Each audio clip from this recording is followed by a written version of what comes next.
TV5 umangat ang ratings mula nang pumasok ang Coco Martin Sigabo.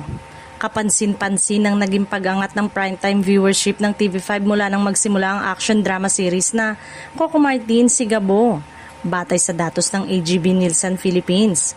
Ang kapatid network ang nanguna sa 4 na estadong sabay-sabay na nagpapalabas ng serye, kasama ang All TV, A2Z at Kapamilya Channel. Noong June 22, nakakuha ng TV5 ng 4.34% sa total household average minute ratings. Mas mataas kumpara sa ibang platform na nagpapalabas ng serye.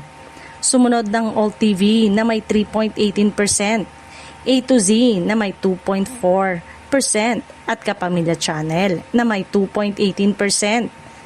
Para sa pinagsamang 12.44% ratings ng Sigabo. Mas lalo pang umangat ang resulta noong June 23 matapos makapagtala ang TV5 ng total household na 13.06% habang 13.22% naman ang nakuha ng katapat nitong The Master Cutter ng GMA Network. Sa total individuals category, mas naging dikit ang laban.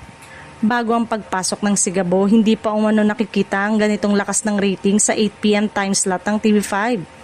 Ang dating programa nitong A Secret in Prague ay nagtala lamang ng 0.8% noong June 19, habang mas mataas noon ang 11.3% ng The Master Cutter. Ngayong malinaw na nagkaroon ng mas matinding kompetisyon sa primetime dahil sa pagdating ng Coco Martin Sigabo.